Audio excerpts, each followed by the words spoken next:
Bien, écoutez, on va considérer que les 5 minutes de délai pour les retardataires éventuels sont passées.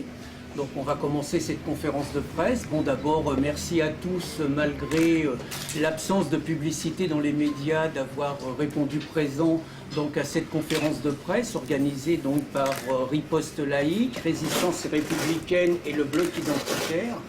Pourquoi cette conférence de presse? D'abord parce que je crois que personne n'aurait compris que les initiateurs du désormais célèbre apéro saucisson pinard du 18 juin ou les organisateurs des assises sur l'islamisation de nos pays du 18 septembre Porte-Charenton, du 18 décembre Porte-Charenton, n'aient pas répondu présent quelque part à un débat impulsé par le parti majoritaire aujourd'hui, l'UMP, et n'aient pas donné leur opinion sur la manière dont les acteurs principaux de la société française réagissent à ce débat, à savoir au départ la place de l'islam dans la société française, ce qui a été quelque chose d'impulsé par Nicolas Sarkozy dans la panique de la montée de Marine Le Pen dans les sondages, aux réactions de la gauche dite antiraciste qui voit dans le débat sur l'islamisation de nos pays forcément des mauvais messages rappelant les heures les plus sombres de notre histoire, qui voit la preuve de la lepénisation des esprits et qui, exactement dans le même esprit qu'ils avaient lorsque le 18 décembre, ils demandaient l'interdiction des assises internationales sur l'islamisation de nos pays, multiplie les initiatives, les pressions, manifestations, articles dans la presse, démarches pétitionnaires pour interdire un débat qu'ils jugent ne pas pouvoir se tenir en France, malgré le fait que nous sommes dans un pays, et le journal Le Monde l'a signalé au mois de décembre, où la majorité de nos concitoyens exprime une légitime inquiétude, selon nous, sur la montée de l'islamisation de la France et sur les différents signes que Christine comme Fabrice vont évoquer tout à l'heure, qui montrent un petit peu comment ce phénomène progresse d'année en année d'une manière inquiétante et comment il peut virer sur une islamisation inéluctable de la société française. Donc nous aurons demain donc simplement 2 tables rondes de 2 heures au niveau de l'UMP, ce qui était au départ un débat sur l'islam qui se transforme en un débat confus sur la laïcité.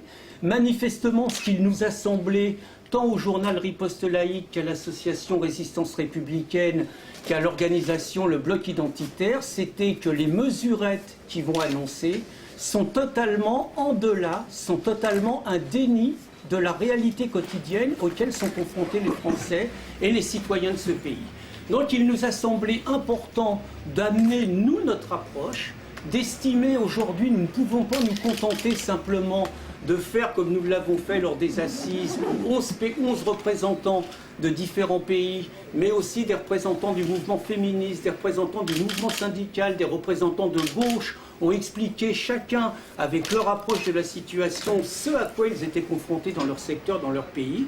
Il nous semble que nous ne pouvons pas nous contenter, à l'heure où nous en sommes dans la société française, de continuer à nous inquiéter de l'islamisation de nos pays, mais nous devons avoir au contraire un rôle de proposition, en nous disant, voilà, nous, par rapport à la gravité de la situation à laquelle nous sommes confrontés, nous pensons qu'il faut prendre des mesures de salut public, nous n'avons pas hésité à le dire, face à l'ampleur de l'islamisation de nos pays, il faut prendre des mesures de salut public, et nous nous devons de proposer, devant vous, mais aussi devant l'opinion, quelles sont, selon nous, les mesures de salut public qu'il faut prendre. Donc, comme la presse n'a jamais manqué de le signaler, Résistance républicaine, Riposte laïque, comme le Bloc identitaire, ont un passé, ont une culture politique totalement différente, et donc ils peuvent avoir des approches ou des réponses différentes, ce qui n'empêche pas que nous pouvons être complémentaires dans le constat et être capables de mener des actions ensemble. Il n'empêche que nous avons souhaité, à cette occasion, faire des communications différentes, c'est-à-dire que Fabrice, pour le Bloc identitaire, à qui je vais passer la parole, donnera la parole et l'approche du Bloc identitaire, exactement comme Christine, pour Résistance républicaine, qui lui succédera, donnera la vision de résistance républicaine. Il nous a semblé que c'était mieux, plutôt que de faire des mauvaises synthèses entre nous, d'expliquer chacun avec notre culture, chacun avec notre identité, les réponses politiques qui nous paraissent aujourd'hui indispensables face à ce que nous considérons comme une situation grave qui peut devenir irréversible et sur lesquelles les élites de notre pays, qu'elles soient de gauche ou de droite, sont dans un total déni de réalité. Donc je vais d'abord, donc une fois cette introduction faite, passer la parole à Fabrice. On a retenu l'idée qu'on ne dépasserait pas dans cette présentation 20 à 25 minutes et qu'après, naturellement, on serait disponible pour répondre à vos questions ou demandes de précision. Donc je passe la parole à Fabrice Robert, président du Bloc identitaire. Donc, bonjour à tous. Pour commencer, je vais faire un petit historique. Rappelez-vous, le 18 juin 2010, donc l'apéro saucisson pinard qui provoque un véritable scandale. Notre objectif était bien sûr de faire réagir les autorités sur un autre scandale, celui de l'occupation de plusieurs rues parisiennes pour la prière musulmane. Bien sûr, la presse s'est déchaînée, les grandes consciences ont parlé de provocations inacceptables.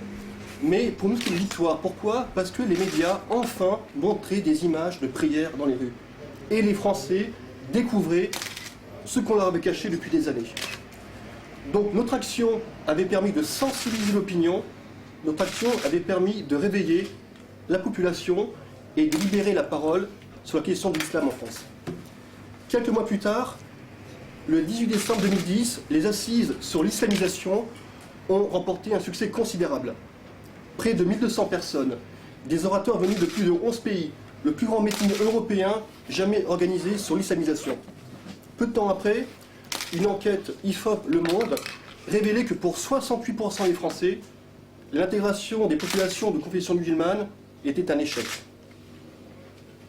La question de l'islam apparaissait comme centrale dans le cadre de la présidentielle 2012 et surtout, l'UMP annonçait sa volonté de lancer un débat sur l'islam, rapidement requalifié en débat sur la laïcité. Nicolas Sarkozy annonçait aussi vouloir interdire les prières dans les rues. Alors quelle évolution en à peine 8 mois. En juin 2010, nous étions qualifiés de provocateurs, d'extrémistes. Aujourd'hui, les problèmes que nous avons soulevés seront pris par l'ensemble de la classe politique. Nous ne pouvons que nous en féliciter. En revanche, nous ne sommes pas dupes, car le débat qui va avoir lieu demain, pour nous, s'apparente à une véritable mascarade. Et à mon avis, ce sont surtout les musulmans qui vont sortir vainqueurs de ce débat. Pourquoi? Car ce que va offrir le gouvernement, c'est plus de mosquées pour tenter d'empêcher les prières dans les rues. Ce que va offrir le gouvernement, c'est le financement de lieux de culte pour tenter d'empêcher l'ingérence étrangère. Ce que va proposer le gouvernement, c'est aussi le soutien à des centres scolaires musulmans pour que des élèves puissent suivre les préceptes de l'islam en toute quiétude. Nous, ce que nous pensons, c'est que ce débat aurait dû avoir lieu, aurait dû être organisé sans tabou, car les enjeux auraient dû être explicités clairement. Et je pense aussi que c'est au peuple, aujourd'hui, notamment par un référendum, c'est au peuple de décider les actions à mettre en place, c'est au peuple de décider de son avenir aujourd'hui. Or là, peut-être que des décisions d'élus UMP vont avoir des conséquences importantes pour nos enfants dans 20-30 ans. Alors oui, nous, avec Résistance républicaine, Riposte laïque et le Bloc identitaire, nous dénonçons l'islamisation de la France depuis maintenant très longtemps. Car nous pensons qu'aujourd'hui, l'islamisation est une réalité. Des millions de Français la subissent, des millions de Français n'en peuvent plus aujourd'hui. Il y a aujourd'hui un véritable rapport de force avec les musulmans en France. Chaque année, les revendications sont de plus en plus importantes. Chaque année, il y a de plus en plus de musulmans. Alors j'aimerais vous donner quelques chiffres qui vont vous éclairer un peu sur la situation actuelle. Aujourd'hui, il y aurait entre 5 et 7 millions de musulmans en France, soit 10% de la population. La France est le premier pays musulman d'Europe.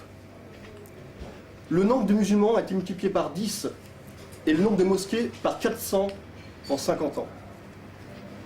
Les imams seraient plus de 2000, dont 75% ne sont pas français, un tiers ne parle pas français, et la majorité sont salariés par des pays du Maghreb et par la Turquie.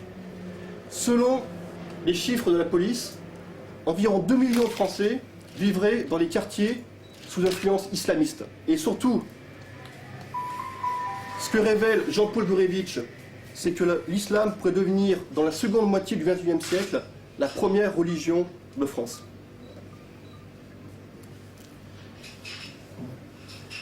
Alors aujourd'hui, si nous voulons réagir, si nous voulons éviter de vivre en terre d'islam, nous, en tant qu'identitaires, ce qu'on réclame aujourd'hui, c'est un véritable référendum sur la place de l'islam en France.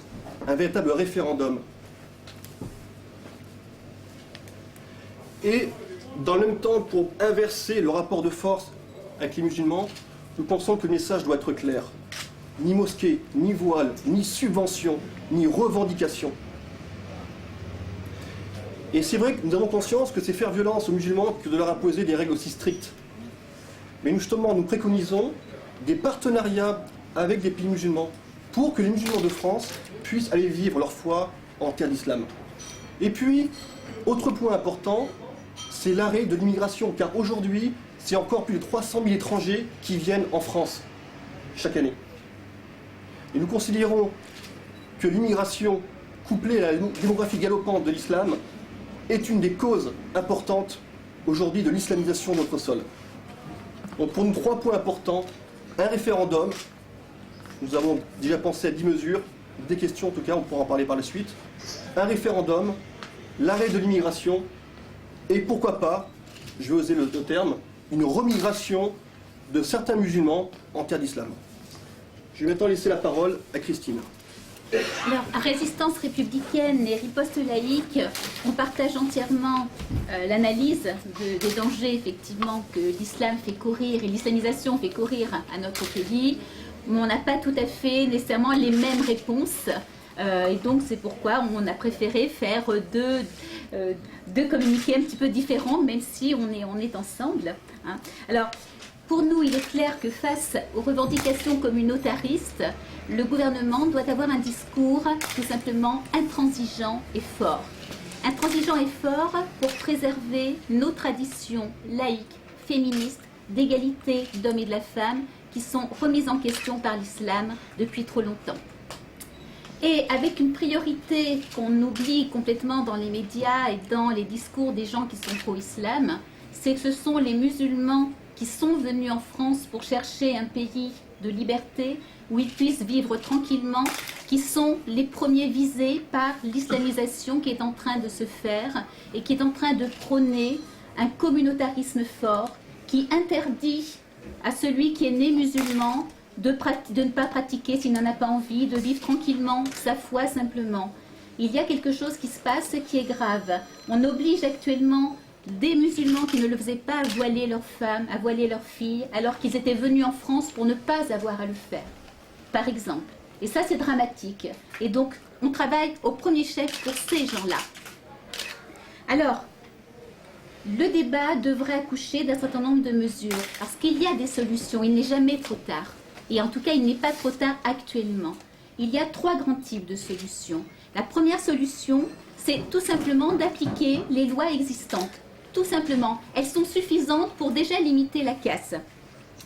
On est face à ce qui s'appelle religion, mais qui est en fait un système politique, sociopolitique, totalitaire, qui veut tout prendre en charge, non seulement la vie privée, mais la vie publique, et qui veut remplacer les lois françaises par des lois coraniques, par la charia. Et ça, c'est inacceptable dans notre pays où la loi de 1905 montre bien la différence. Et ça remet en cause vraiment les acquis de la République. Alors nous réclamons qu'un certain nombre de faits, de lois soient mises en application. D'abord, la loi de 1905 doit permettre que 4 libertés fondamentales soient vraiment défendues, préservées. La liberté de conscience. On ne doit pas, en France, souffrir du fait qu'on n'a plus envie d'être musulman. La liberté d'expression. On ne doit pas, en France, pouvoir interdire un débat sur l'islam. On ne doit pas, en France, pouvoir faire pression parce qu'on ne veut pas que des questions se posent. La liberté d'aimer la personne de son choix. On ne doit pas, en France, se voir interdit d'aimer un homme si on est musulmane parce qu'il n'est pas musulman. Et c'est pourtant ce qui se passe. On ne doit pas, en France, avoir honte ou avoir peur d'être homosexuel parce que dans le Coran, il y a la chasse aux homosexuels et que ça n'est pas permis et que c'est un crime.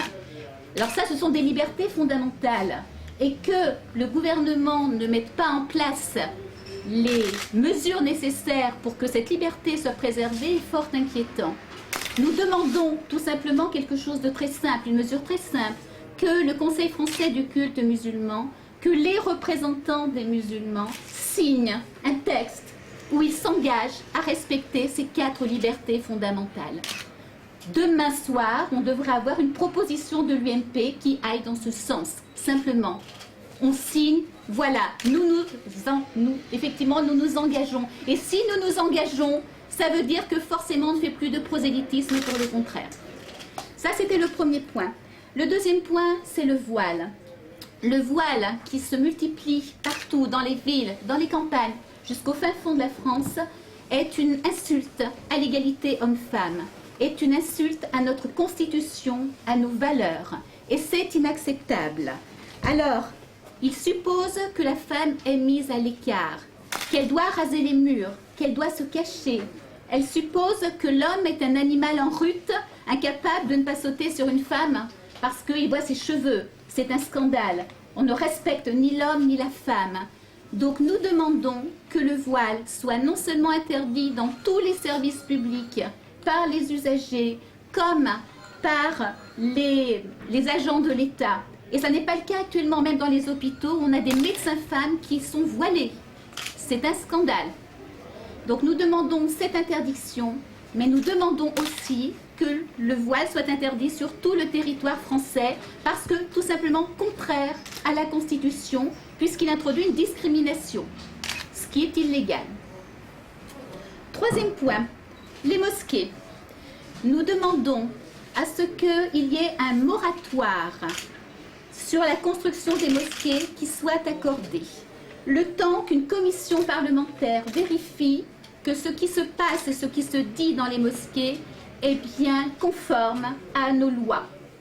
Il y a un article de la loi de 1905 qui dit explicitement qu'il y a liberté de culte en France, mais à une condition, c'est que dans les établissements de culte, il ne soit prononcé aucune parole qui soit contraire à la France, aux Français, à nos lois, et qui soit incompatible avec nos lois. Donc il doit y avoir, et c'est une mesure d'urgence, une commission parlementaire qui fasse le point sur le fonctionnement des mosquées. Qu'est-ce qui s'y dit?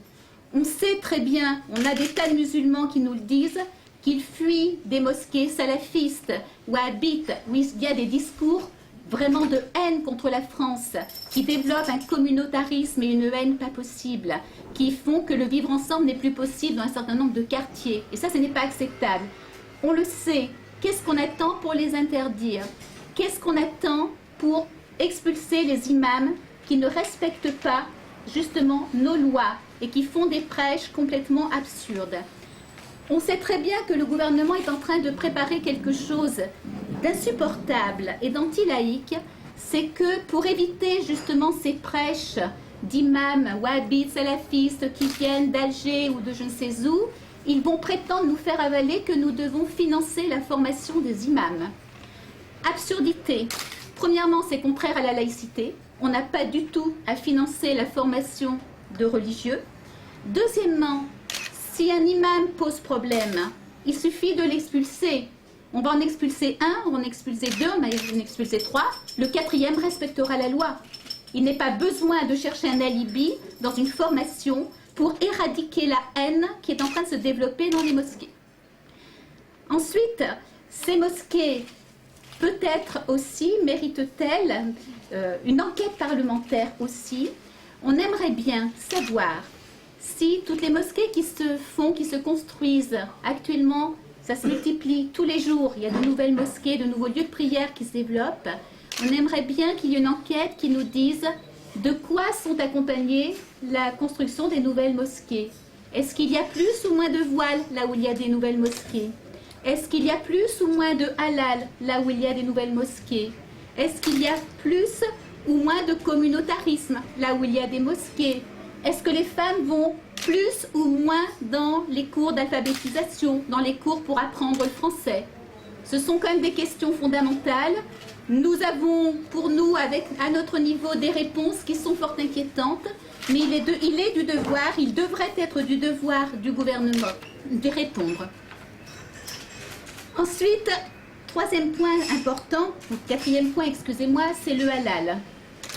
Le halal doit être interdit, la production de halal doit être interdite en France tout simplement parce qu'elle est contraire à notre loi qui protège les animaux.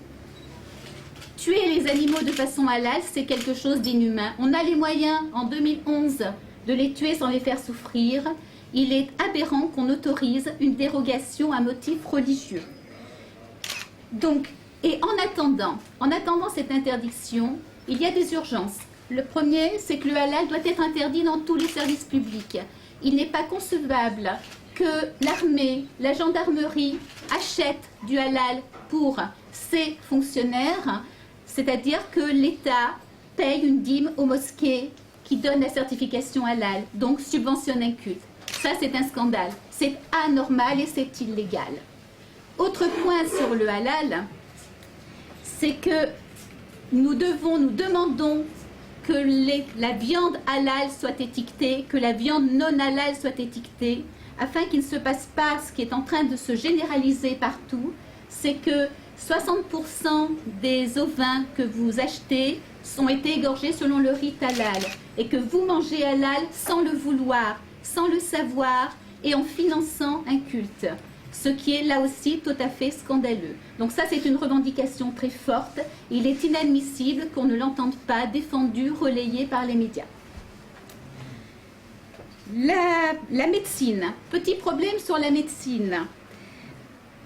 Dans les hôpitaux, quand vous avez des médecins hommes qui veulent examiner des femmes musulmanes, vous avez des palabres, des cas d'agressivité, des menaces qui se multiplient et qui font que la vie devient un enfer et qu'on travaille dans des conditions tout à fait pénibles. Là aussi, il faut absolument que le gouvernement prenne une décision simple. On fait appel à la force publique et on expulse les contravenants et on ne se pose pas de questions. La loi, c'est la loi. On a quand même des témoignages de musulmanes qui nous disent qu'au Maroc, par exemple, quand elles vont consulter dans les hôpitaux, elles sont soignées par des médecins hommes et ça ne pose aucun problème. Simplement en France, il est de bon ton d'imposer des règlements et des demandes qui sont complètement abracadabrantes. C'est à nous d'imposer notre modèle parce qu'il y a une question de santé publique.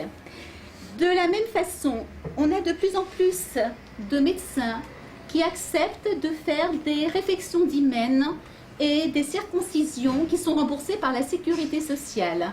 C'est la res publica, c'est le domaine public qui est en danger. C'est-à-dire que tout le monde paye pour ce qui est un confort religieux, etc.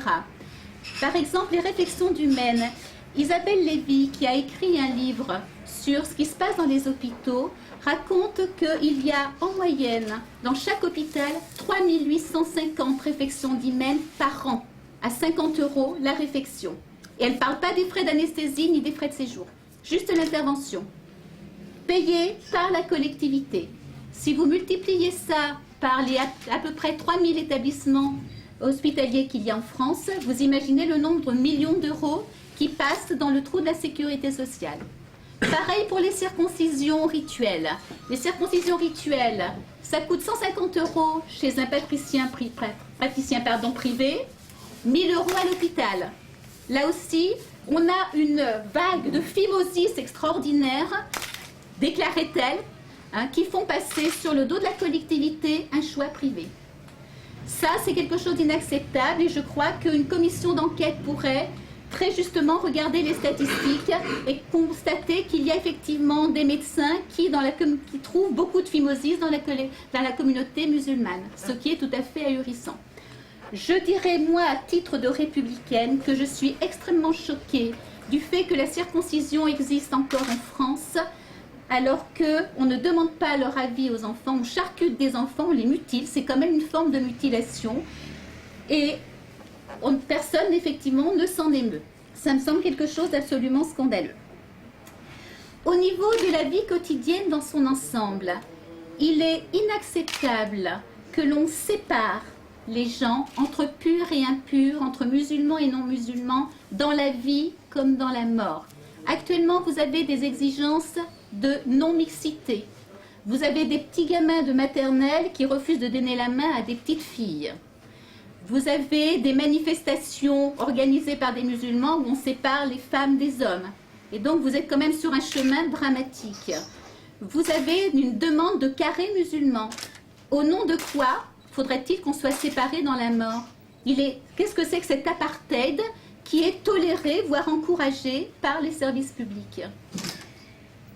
Je parlerai ensuite, j'ai bientôt fini, de la finance islamique. La finance islamique, c'est là aussi un cas d'apartheid. Une finance des crédits pour les uns, d'autres pour les autres, et sur critères religieux.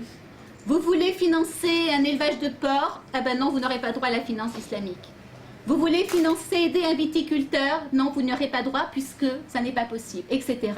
Il n'est pas impensable qu'en France, on ait cette ségrégation et ce deux poids, deux mesures. Et ça, l'État a les moyens d'empêcher cette imposture. Alors, il reste une dernière possibilité pour un islam de France. C'est l'une des différences qu'on a, effectivement. L'islam de France pourrait exister de façon très simple. D'abord, on pourrait faire comme l'a fait Napoléon en 1807. Il pourrait convoquer les responsables musulmans et leur demander de mettre leurs textes religieux et leurs enseignements en conformité avec nos lois, en expurgeant du Coran tout ce qui est incompatible avec nos lois. Je vous rappelle qu'en 1807, Napoléon a fait poser 12 questions aux représentants juifs. Je vous en donne juste quelques-uns pour vous donner une idée. Et en fonction des réponses, ils pouvaient devenir ou pas citoyens français. Ils ont accepté de renier un certain nombre de leurs traditions pour devenir citoyens français. Une question, est-il licite aux juifs d'épouser plusieurs femmes? Ils ont renoncé. Le divorce est-il permis par la religion juive? Une juive peut-elle se marier avec un chrétien et une chrétienne avec un juif? Aux yeux des juifs, les Français sont-ils leurs frères ou sont-ils des étrangers? Les juifs nés en France et traités par la loi comme citoyens français regardent-ils la France comme leur patrie? Etc. etc. C'est quelque chose de fondamental. Comment se fait-il qu'un gouvernement digne de ce nom ne pose pas ce genre de questions qui sont fondamentales pour le vivre ensemble, pour qu'on puisse vivre ensemble, tous, citoyens nés en France, citoyens immigrés, d'origine immigrée, musulmans, non musulmans? Il suffirait de peu de choses pour que les choses puissent effectivement devenir possibles. Mais il faut de l'exigence, il faut imposer des choses. Enfin, dans la solution pour qu'un islam de France puisse éventuellement vivre, il faut faire cesser absolument l'immigration, le temps que les musulmans qui sont installés en France s'intègrent, s'assimilent, prennent le pas et qu'on arrête ces vagues de gens qui arrivent avec des cultures, avec des traditions, qui se ghettoisent parce qu'ils sont trop nombreux et qui font que plus rien n'est possible. Alors, sinon, si les musulmans refusent de se soumettre à nos lois, de supprimer ces textes, malheureusement, dans ce cas-là, l'islam devra être interdit. Et ceux qui désirent vivre selon la charia, invités à aller vivre dans les pays musulmans. Ce n'est pas la France qui doit s'adapter à l'islam, c'est l'islam qui doit s'adapter à la France. Jusqu'à présent et depuis 30 ans, on arrive à un fonctionnement intellectuel aberrant, à savoir que c'est nous qui faisons les avancées pour comprendre, pour nous adapter, alors que quand on choisit de venir en France, c'est pour choisir un mode de vie, un héritage, quelque chose effectivement d'important. Voilà, je m'arrêterai là. Je vous remercie. Donc, vous avez donc entendu ces deux présentations, donc de Fabrice avec l'approche du bloc identitaire, de Christine avec l'approche de résistance républicaine. Donc nous vous avions encouragé à demander des précisions, des remarques, peut-être des détails supplémentaires par rapport aux deux exposés. Donc on attend vos questions. L'islam dont vous parliez à l'instant, c'est contraire à la laïcité, puisque la laïcité, ça garantit la pratique de tous les cultes librement dans la sphère privée. Si vous considérez que l'islam est une religion comme les autres, oui, c'est pas le cas. Mais qu'est-ce qui doit décréter ça, si c'est une religion ou pas? Je vous l'ai expliqué, monsieur Mestre. Oui, non, mais à savoir, je reprends, à savoir qu'il suffit simplement qu'on fasse une commission parlementaire qui vérifie ce qui se dit dans les mosquées, tout simplement, quels sont les textes étudiés. S'ils sont incompatibles avec la loi, ils sont hors jeu. Et c'est prévu par la loi, ce n'est pas moi qui l'invente. Ça n'empêche pas les gens de croire, ça n'empêche pas d'avoir leurs croyances, mais on peut interdire une pratique qui est contraire aux lois. Si vous avez des gens qui arrivent en disant le nazisme c'est très bien, moi je veux l'imposer, on va bien l'interdire. L'islam est une forme de fascisme. Soit on fait en sorte que ça devienne une religion, une vraie religion qui ne soit pas incompatible, soit il est interdit, il n'y a pas photo. J'ai entendu une fois, moi, à Saint-Nicolas-du-Chardonnay, Oui. le prêtre faire l'éloge de Léon Degrelle et des volontaires contre le bolchevisme. Enfin, voilà. Vous pensez que, par exemple, on devrait interdire le catholicisme parce qu'un prêtre dit ça? Vous mettez sur le même plan deux choses complètement différentes. Moi, je vous parle de l'islam et du Coran qui est reconnu par tous, qui est appliqué par tous. D'accord? C'est pas la même chose qu'un individu tout seul qui tient un discours à part et à qui on peut imposer de se taire. Madame? Vous parliez d'un référendum auquel les Français devraient se prononcer. Quels seraient les termes de ce référendum? Donc on a donc listé 10 questions. Alors ce qui est intéressant, c'est de voir que le système est, je pense, démocratique et verrouillé en France. On a vu ce qui s'est passé en Suisse avec la votation sur les minarets. Je suis persuadé qu'aujourd'hui, si on mettait en place un vrai référendum en France, je pense que... Enfin, je connais les résultats par avance. C'est pour ça que les élites ne veulent pas ce référendum. Mais voilà des questions qu'on pourrait proposer aux Français. Êtes-vous favorable, oui ou non, à la construction de mosquées en France? Êtes-vous favorable à l'édification de minarets en France? Êtes-vous favorable, oui ou non, à l'existence d'écoles coraniques en France? Êtes-vous favorable, oui ou non, à la révision de la loi de 1905 sur la séparation des églises et de l'État en faveur de l'islam? Êtes-vous favorable, oui ou non, à l'adaptation du droit français en fonction des règles du Coran? Êtes-vous favorable, oui ou non, à l'affectation d'argent public à des projets culturels ou culturels musulmans? Voilà 6 questions, 6 exemples de questions qu'on pourrait proposer aux Français. Excusez-moi, je suis nouveau dans le débat, mais peut-être on vous l'a posé 20 fois cette question, mais vous parliez tout à l'heure de la provocation, de l'apéro, saucisson. Donc si j'ai bien suivi, il y avait une dame qui s'appelait Sylvie François qui disait être habitante de Barbès, qu'elle ne pouvait pas acheter de saucisson, elle ne pouvait pas acheter de vin, tout était faux, elle n'existait pas, c'était un mensonge, et donc vous avez lancé le débat comme ça. Est-ce que c'est pas un problème quand même de servir du mensonge pour poser les termes d'un débat public? Quand je vois les mensonges diffusés par les médias tous les jours, non, j'ai aucun scrupule. Après, c'est pas un mensonge. La figure de Sylvie François s'est transformée comme porte-parole d'un mal-être en France. Oui, mais elle n'existe pas. Enfin, concrètement, elle a parlé à la télé, à la radio, en disant « J'habite Barbès, je ne peux plus sortir, je ne peux plus boire de vin, je ne peux plus acheter de saucisson » et tout était faux. Je pense qu'il y a beaucoup de Sylvie François à Barbès. Voilà. Ouais, non, mais, quand même, on ne peut pas avoir recours aux mensonges comme ça. Monsieur Morera, je crois sur la notion de mensonge. Moi, je le constate dans Riposte laïque. Ça fait maintenant 4 ans que Riposte laïque existe. Je suis stupéfait depuis 2 ans par le nombre de personnes qui nous écrivent en nous disant « Surtout ne publiez pas mon nom. Surtout ne donnez pas les moyens que je sois identifié. » Je suis stupéfait par le nombre d'enseignants qui nous amènent un témoignage quotidien de ce qu'ils subissent dans la réalité, dans leur école, et qui nous disent « Je ne veux pas que mon nom soit cité, je ne veux pas avoir d'ennui. » Non, tout était faux. Non, attendez. Du vin à Barbès, on peut acheter du saucisson. Mais attendez. Monsieur Morera, je vais encore... Voilà. Non, mais je vais vous citer une anecdote personnelle. J'ai mon gendre en ce moment qui est en train de faire un stage de chauffeur routier dans la région de Mantes.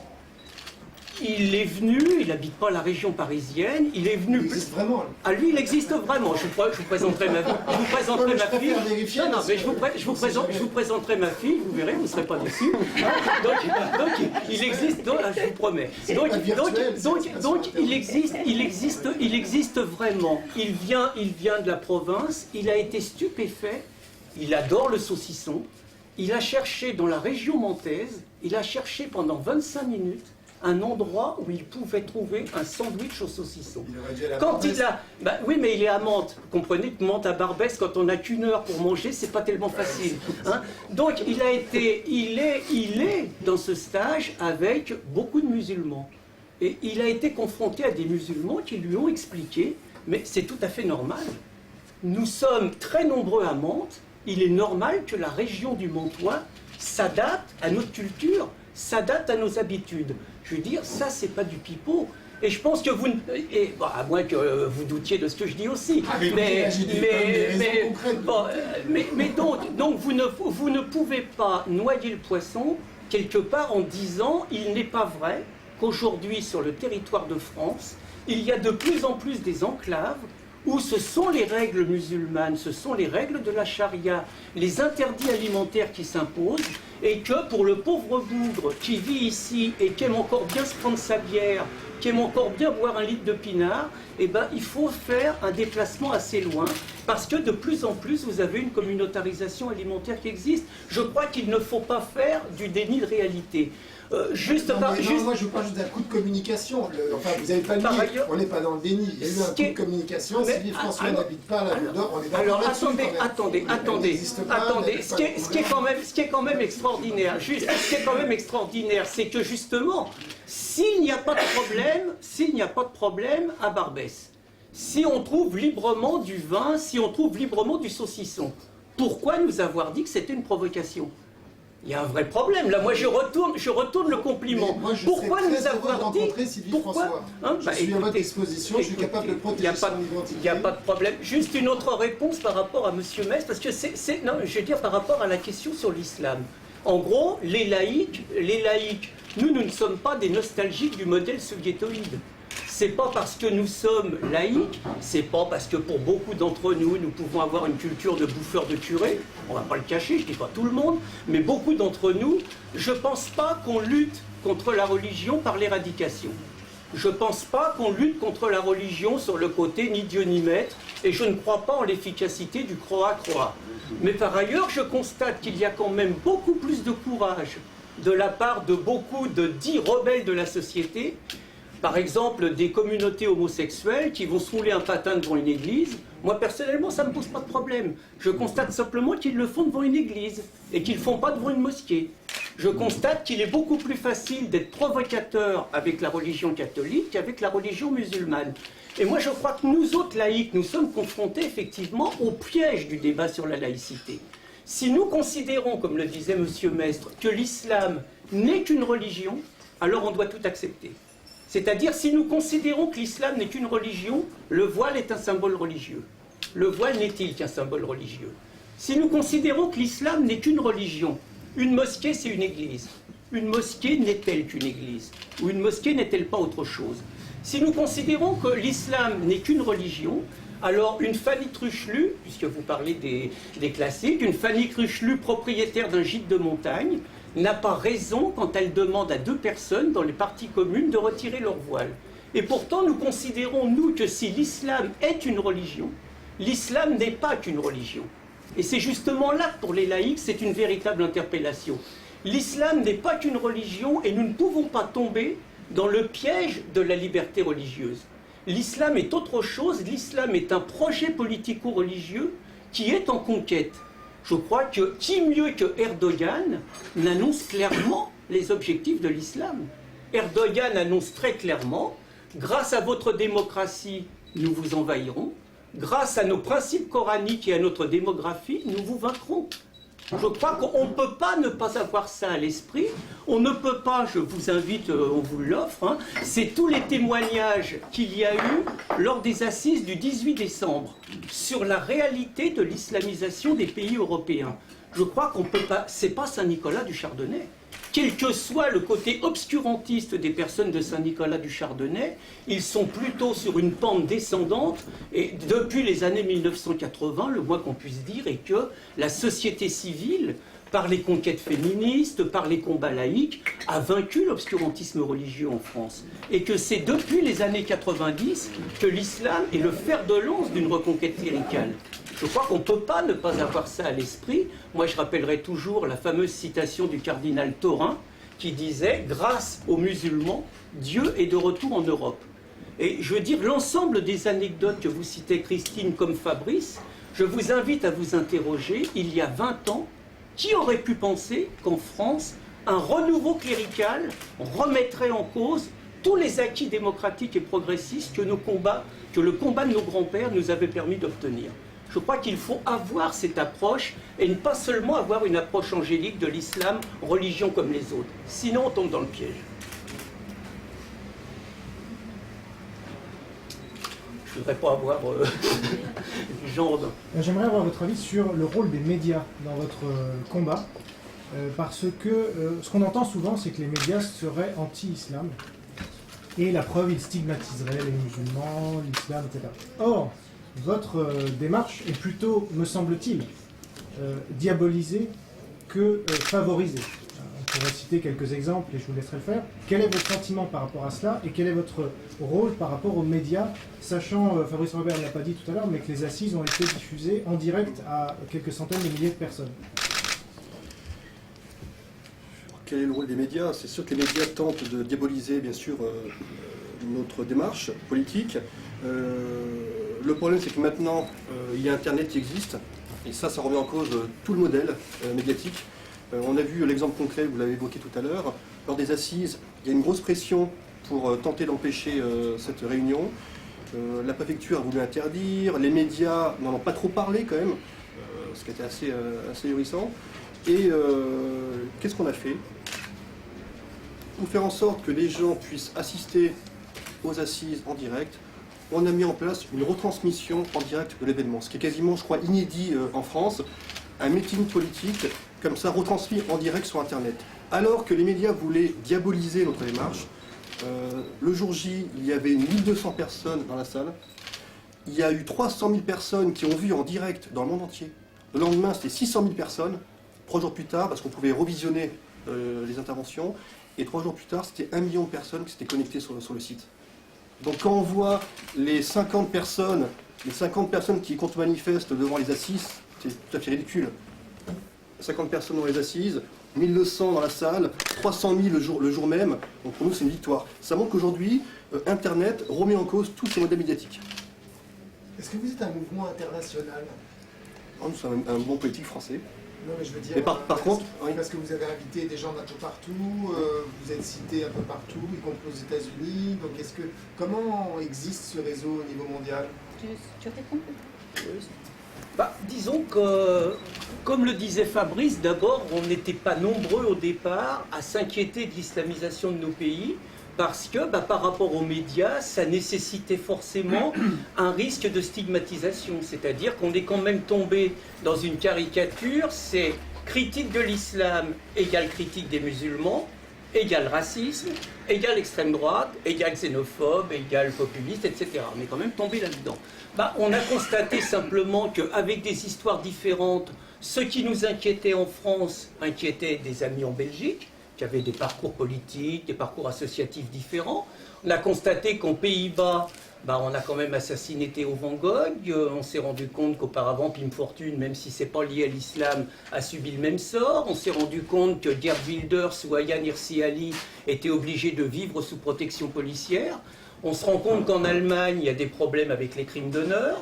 On se rend compte qu'à Bruxelles, on a quand même un représentant qui nous a raconté que la réalité de Bruxelles, c'était aujourd'hui une ville avec 40% de musulmans et 2 jeunes sur 3 de moins de 15 ans d'origine musulmane.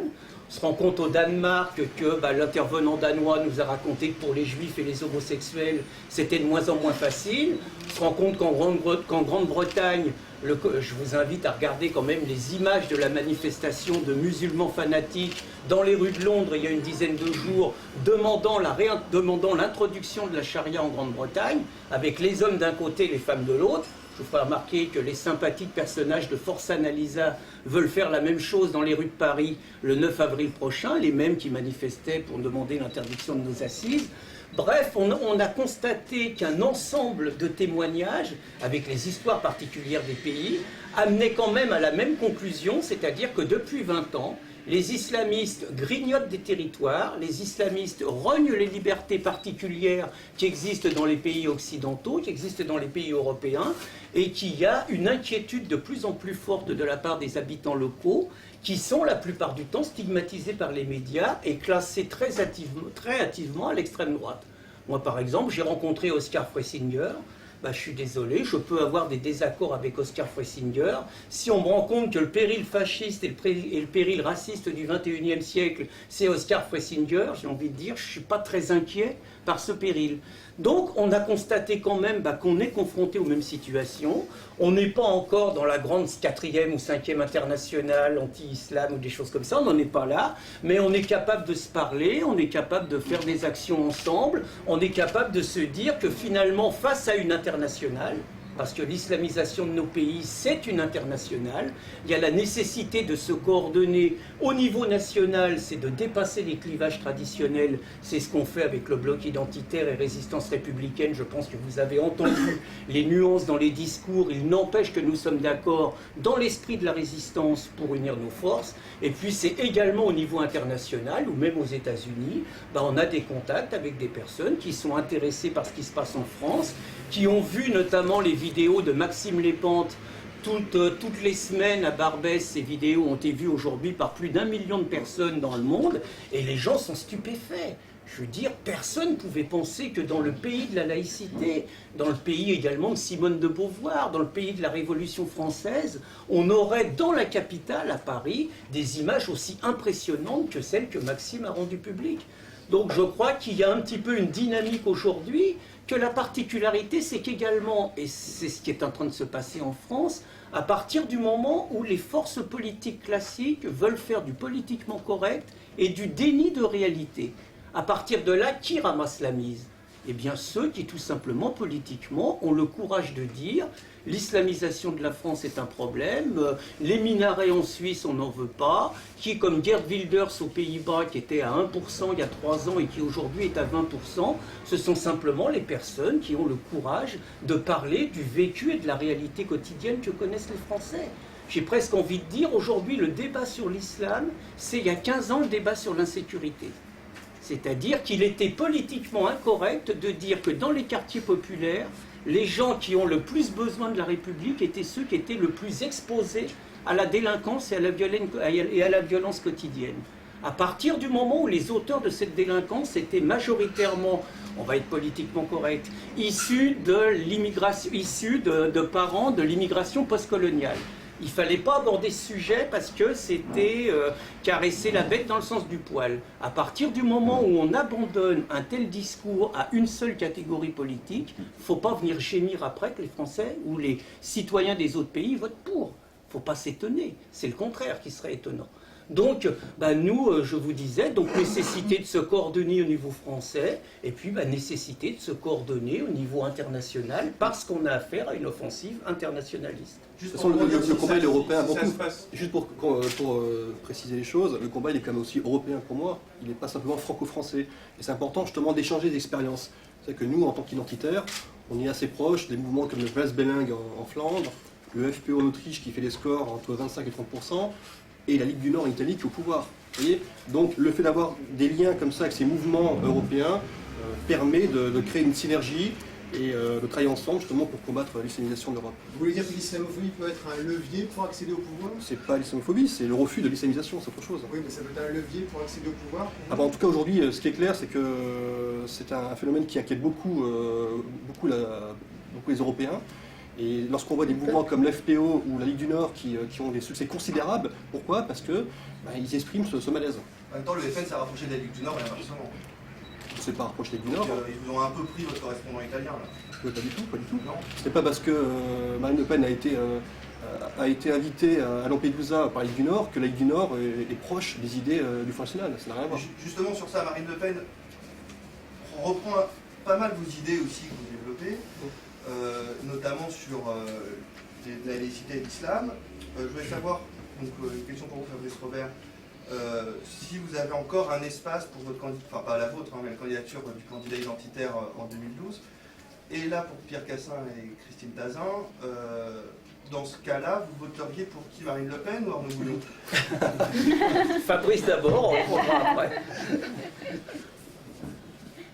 J'ai vu plusieurs fois des articles là, depuis quelques semaines qui mettent en avant les identitaires comme étant un laboratoire d'idées. Donc c'est vrai que j'ai écrit un article d'ailleurs récemment sur la question, notamment sur la question de l'islam, on a mis en avant pas mal de choses, la question du racisme anti-blanc, la question du halal, récemment par rapport à l'affaire Galinier, et la légitime défense, on a montré que on pouvait comme ça agir sur le réel, sur le terrain, et influencer les décideurs. Donc pour nous, c'est déjà une victoire. Maintenant, oui, bien sûr qu'il y a un espace pour nous. Quand je vois aujourd'hui les mouvements identitaires populistes qui se développent partout en Europe, j'ai le sentiment que lorsqu'on voit la Ligue du Nord qui est identitaire, le FPO qui est identitaire en Autriche, ou le Westbelang en Flandre, ce sont des mouvements qui sont très proches de nous et qui aujourd'hui remportent des succès considérables. Donc oui, pour moi, il y a un espace. Maintenant, il faut laisser un peu de temps pour se développer. Moi, je vais pas fuir la question de M. Mestre. Donc, comme je ne doute pas que vous êtes un fidèle lecteur de Riposte laïque, je n'en doute pas une seule seconde. Moi, j'ai les honneurs de Riposte laïque. Bon, c'est trop rare. Mégalomane, je regarde. C'est trop rare. C'est trop rare. En général, c'est un prêté pour un donné. Mais si c'est une demande, on ne peut pas lui. Plus sérieusement et avec un petit clin d'œil, donc Riposte laïque, c'est très clairement un journal et seulement un média ouvert à toutes les familles politiques.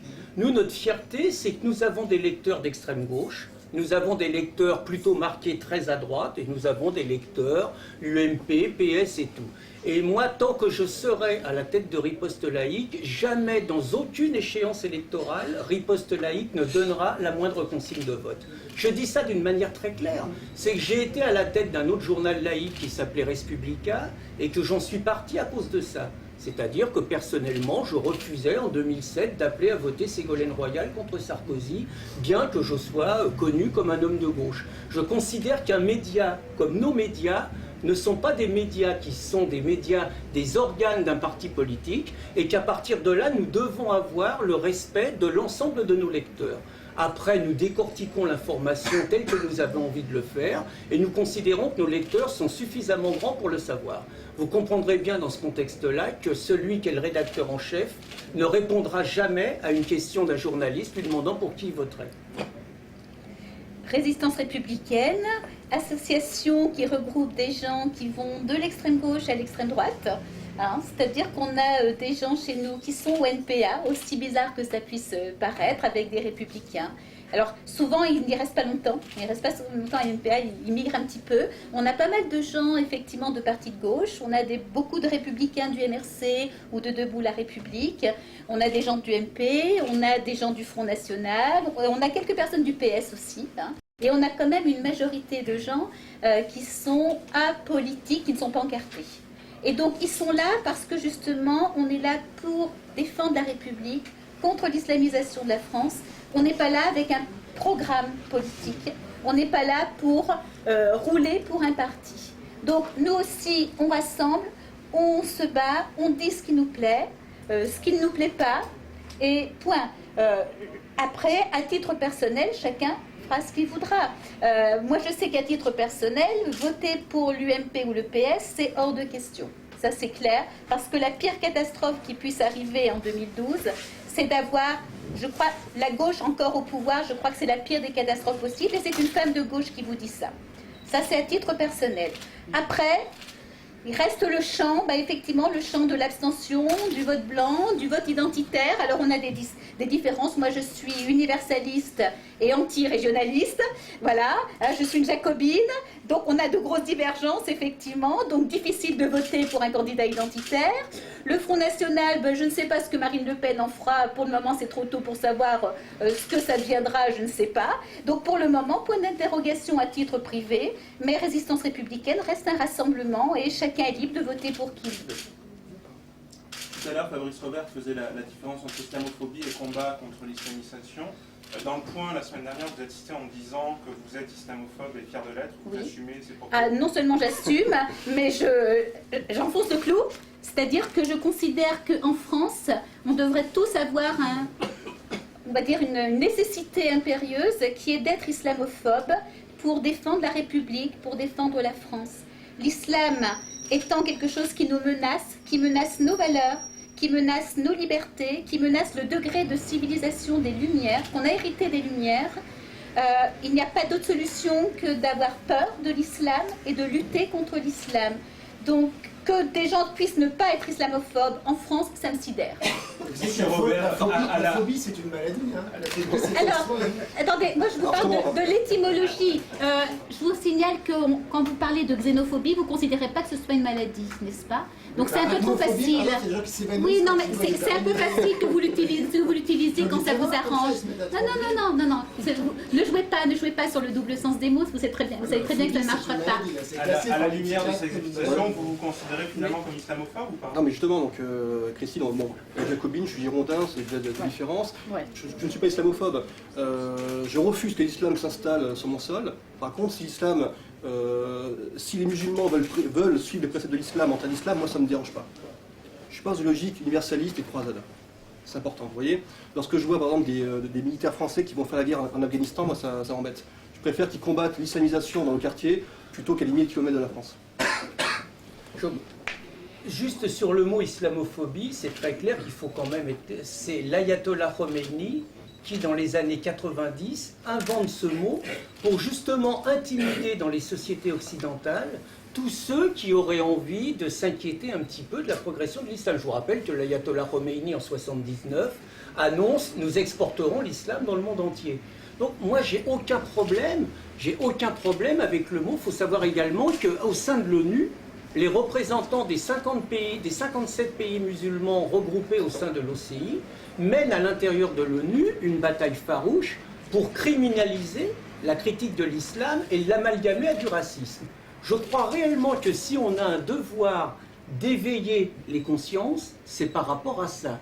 On a le droit d'être islamophobe, le racisme est un délit.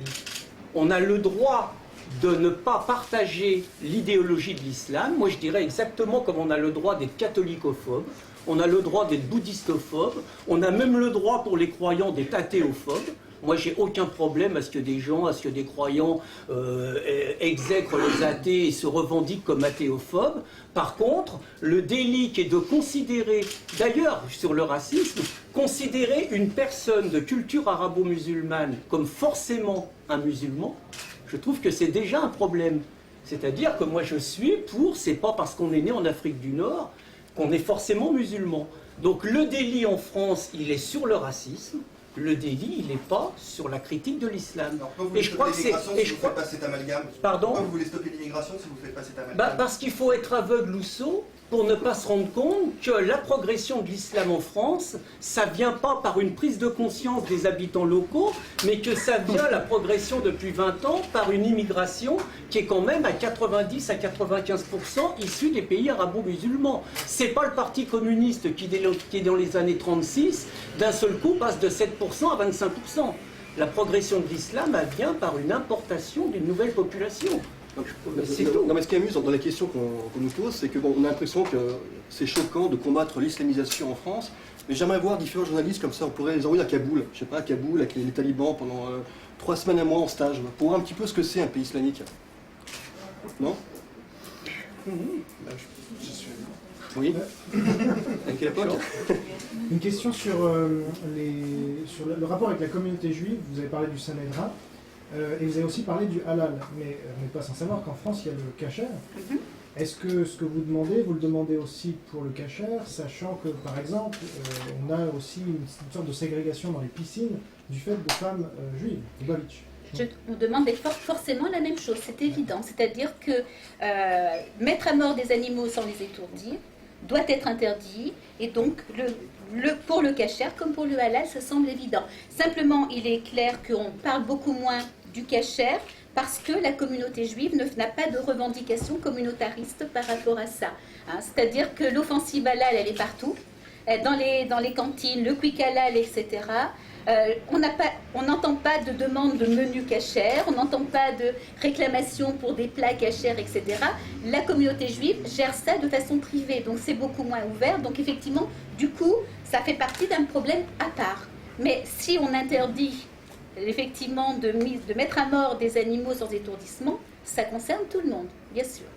Et autre question pour Fabrice Robert, vous avez cité M. Gourevitch tout à l'heure, il était un des invités de vos assises de l'islamisation, et c'était un des seuls intervenants à tenir un discours un peu dissonant par rapport au reste, et notamment il a cité le fait, alors je ne me rappelle plus des chiffres exacts, mais il a cité le fait qu'il n'y avait pas assez de place pour les musulmans pas assez de mosquées au mètre carré. Il a cité un nombre de mètres carrés qu'il a étudié. Qu'est-ce que ça vous évoque? Est-ce que vous êtes d'accord avec lui? Non, moi je suis pas d'accord. Ce que je dis tout à l'heure, c'est que pour moi, il ne faut pas que les mosquées se développent en France. Donc on peut être d'accord sur certains points, notamment par rapport au fait que la religion musulmane peut devenir la première religion en France dans 50 ans. Maintenant, après, on peut avoir des conclusions différentes. Je vous rappelle que Dali Boubaker a dit lui-même au moment de l'apéro saucisson pinard qu'il y avait des places libres dans sa mosquée et que les gens qui priaient dans la rue pouvaient y aller. C'est-à-dire que vous avez quand même un certain nombre de mosquées qui sont vides, plus ou moins vides, et des gens qui prient dans la rue. Et vous avez aussi une solution très simple qui est utilisée par les évangélistes, qui est de faire plusieurs services dans une mosquée quand on n'a pas assez de place pour un seul service. On peut faire trois prières par jour dans une mosquée et ça pose aucun problème. Donc on n'est pas obligé d'occuper l'espace public. Et le Coran le permet totalement. Pour revenir au halal, vous avez cité tout à l'heure, si j'ai bien compris, le chiffre de 60% des viandes que l'on mange. Des ovins. Des ovins. C'est un chiffre C'est un chiffre donné par le ministère de l'Agriculture.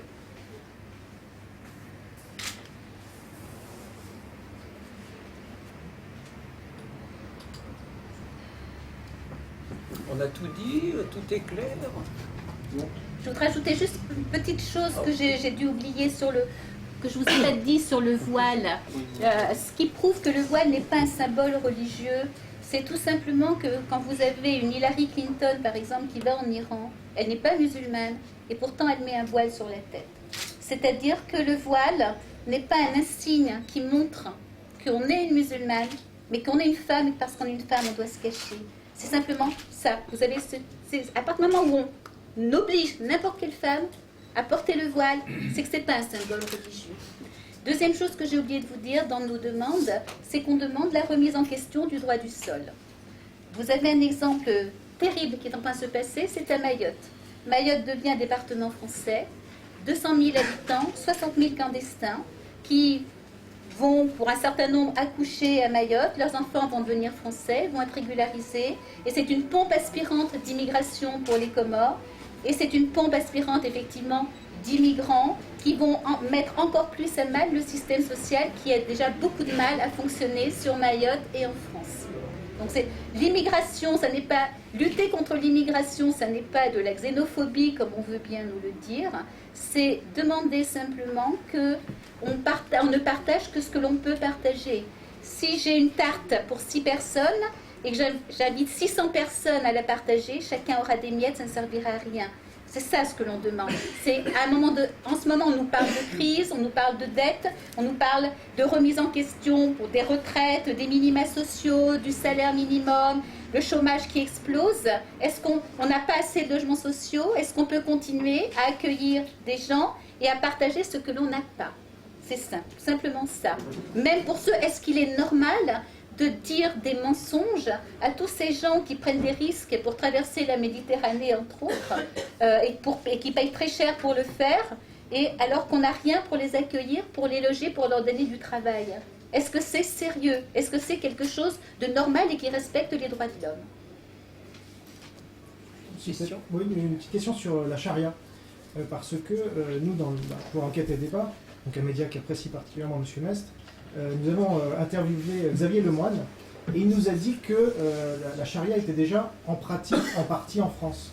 C'est-à-dire en Seine-Saint-Denis, alors je ne sais pas si vous le savez et j'aimerais avoir votre réaction là-dessus, la kafala, donc le droit d'adoption qui est codifié dans le Coran et qui a lieu en Algérie, avait déjà lieu en Seine-Saint-Denis et financé par la CAF et reconnu par le Conseil, financé aussi par le Conseil régional. Donc ça m'étonne un peu que j'en ayez pas parlé, étant donné que c'est un des cas très précis, apparemment documenté, enfin il n'a pas été contredit sur ce point. Est-ce que vous avez enquêté sur le sujet ou est-ce que vous êtes renseigné? Qu'est-ce que vous en pensez? On a pris acte du reportage de Xavier Lemoine, disons du reportage d'Enquête et Débat, de l'interview. On a été étonné que ça ne soit pas plus repris. Nous l'avons repris dans nos médias parce qu'on considère qu'Enquête et Débat est un média sérieux et donc et que Lemoine est un élu respectable qui ne raconte pas n'importe quoi. Ce qui est invraisemblable, c'est qu'on apprend donc qu'un principe religieux dans un département français se substitue aux lois de la République et que ça ne provoque aucun émoi médiatique. C'est ça qui nous a énormément surpris, mais exactement, je trouve qu'on est dans la continuité, et je pense qu'on n'en voudra jamais assez à Jean-Pierre Chevènement en 1999, lors des premières approches sur la constitution du Conseil français du culte musulman, quand Jean-Pierre Chevènement veut imposer aux organisations musulmanes qui vont composer le Conseil français du culte musulman, il leur demande simplement de signer un chapeau introductif leur disant qu'ils reconnaissent le droit à tous les citoyens de ce pays de changer de religion ou de ne pas en avoir. Simplement ça. Les organisations musulmanes refusent, estiment que ce chapeau est pour eux blessant, et Jean-Pierre Chevènement se couche. Je crois qu'à partir de là, c'est 99, à partir de là, le message est clair. C'est un encouragement, c'est une faiblesse de la part des représentants de la République, et c'est naturellement un encouragement pour les organisations musulmanes qui savent apprécier un rapport de force, de savoir qu'en face, il n'y aura pas la détermination nécessaire, exactement comme en 1989, lors de la première affaire du voile dans un lycée à Creil. Je veux dire, ils testent les résistances de la République, et à partir du moment où ces résistances de la République s'avèrent ce qu'elles sont, c'est-à-dire plus que friables, ils le ressentent comme un aveu de faiblesse, et à partir du moment où ils le ressentent comme un aveu de faiblesse, ils profitent de ce rapport de force pour avancer de plus en plus. Je pense que ce qui se passe là, ce qui est un exemple très fort, c'est la viande halal dans les écoles. Je crois qu'il serait également intéressant d'étudier les programmes scolaires, d'avoir une réflexion aujourd'hui sur l'évolution des programmes scolaires dans les manuels d'histoire en 5e, par exemple. Bon, Christine parlait de l'hôpital. Hélas, l'actualité, j'ai presque envie de dire, parce que je parle d'enquête et débat, je parle du Monde, on va quand même parler de riposte laïque, j'ai presque envie de dire, hélas, lisez riposte laïque toutes les semaines, et vous verrez toutes les semaines 2 ou 3 anecdotes nouvelles qui montrent la réalité. C'est qu'aujourd'hui, la République recule depuis 20 ans devant l'islam, et qu'à partir du moment où nous avons des élus qui soit achètent la paix sociale, soit achètent leur élection, soit achètent les deux, et qui accordent un ensemble de ce que les Canadiens appellent des accommodements raisonnables, c'est-à-dire que ça ne peut qu'encourager les musulmans les plus radicaux à comprendre que s'il n'y a pas la résistance en face, il faut continuer à avancer. Rien d'étonnant. Peut-être, s'il n'y a plus de questions, on vous propose entre 3 et 5 minutes chacun de conclusion. Alors Fabrice commence peut-être alors. Non, simplement, voilà, je reviens sur ce que je dis au début. Ce qui est important de voir, c'est que nous, ça fait il y a 10 mois, on a tenté de mettre en avant un problème qui est important aujourd'hui pour la France, donc la question de l'islamisation. Je le répète, parce que pour moi c'est très important, c'est ce rôle d'influenceur. C'est qu'il y a 10 mois, nous étions présentés comme des extrémistes, et nous avons, mine de rien, réussi à imposer ce débat, en tout cas au sein de la classe politique et médiatique. Donc pour nous, c'est une victoire. Maintenant, il faut aller beaucoup plus loin. On sait que ce débat est une mascarade, donc on est là pour le rappeler, et on est là pour ne pas lâcher. Donc il est clair que dans les mois à venir, des actions vont être entreprises. On verra de quelle manière, sous quelle forme, en tout cas, des actions vont être entreprises pour continuer le combat et dénoncer ce phénomène d'islamisation de la France et de l'Europe. Oui, simplement, effectivement, nous allons continuer à réagir parce qu'il est évident que ce qui va se passer demain, c'est un alibi pour faire passer dans l'opinion publique des accommodements dits raisonnables, et que j'appellerais moi déraisonnables, c'est-à-dire qu'on va lâcher encore plus de terrain et donner encore plus de justification aux revendications communautaristes, parce qu'on va forcément trouver des idées pour permettre le financement public des mosquées, pour la formation des imams, pour la prise en compte des revendications sur l'alimentation, etc. C'est-à-dire que la République est en train de perdre vraiment sa valeur, ce qui lui donne son sens, et on est en train d'assassiner vraiment notre héritage, l'héritage des Lumières, l'héritage de Voltaire, et la laïcité. La laïcité, Pierre l'a rappelé tout à l'heure, c'est le fait simplement de séparer le religieux et le politique, et nous ne demandons que cela. Petite question. Le 11 avril, la loi s'applique sur la burqa et le niqab. Claude Guéant a mis les directives en place. Des directives qui sont uniques. Comment voyez-vous l'application de cette loi dans la rue, etc. Comment vous la ressentez?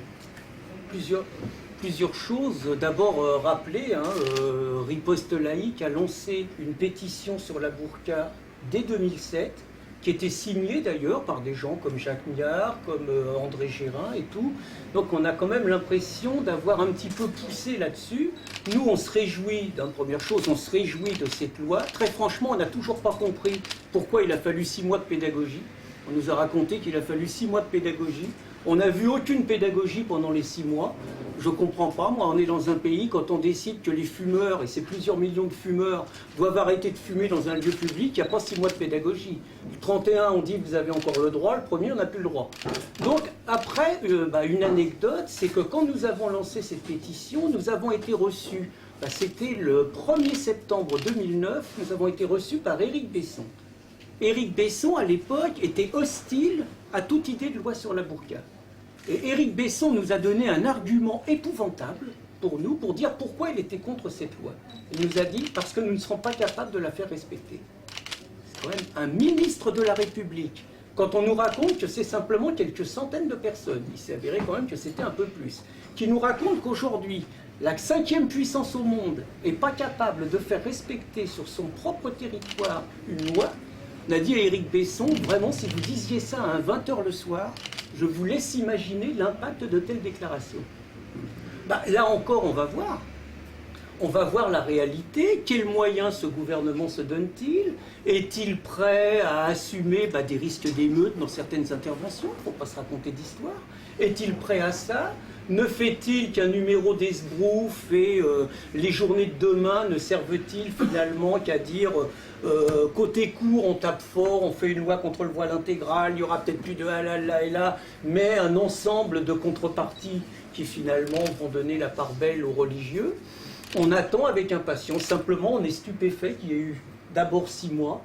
Et moi, je dirais l'autre chose quand même qui est stupéfiante, c'est sur le voile intégral. Moi, j'ai le souvenir, la première fois qu'on a vu sur des images de télévision en France des femmes entièrement voilées, c'était en Afghanistan en 2000. Je me souviens le lendemain, mais c'était l'événement dans l'entreprise, c'était des discussions partout. Personne n'imaginait qu'il y avait, au début du XXIe siècle, dans des endroits au monde, des femmes qui étaient entièrement cachées, transformées en Belphégor, transformées en fantômes et tout. Et la vraie question, c'est les premiers voiles intégraux sont apparus en France en 2002. Comment a-t-on pu attendre 9 ans pour réussir finalement à légiférer là-dessus? Comment a-t-il pu ne pas se passer plus d'une journée pour qu'on dise « mais attendez, tenu comme ça n'a rien à faire en France ». Et comment surtout dans le débat sur le voile intégral, comment les députés socialistes ont-ils pu refuser de voter une mesure pareille? Comment les associations antiracistes ont-elles pu s'opposer à cette loi? Comment, y compris des associations féministes,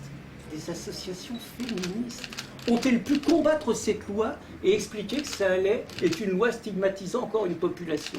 Je trouve que l'attitude des forces de gauche, mais y compris la couardise d'un certain nombre de forces de droite, sur un débat comme la burqa est accablante pour ceux qui prétendent parler au nom de la société française. Et moi j'espère surtout que le 12 avril, on ne verra plus une burqa, c'est la première chose. Je dis j'espère, j'ai le droit d'être naïf. Et la deuxième chose, c'est j'espère que si ça arrive, la République saura faire respecter ses lois. Le contraire. Voilà, écoutez, ce qu'on vous propose, je sais que Fabrice est pressé, si vous souhaitez, on va peut-être consommer, monsieur. On vous remercie d'abord de cet accueil, et puis on va consommer peut-être avec plaisir, et puis on est disponible pour répondre à d'autres questions si vous le souhaitez. Merci.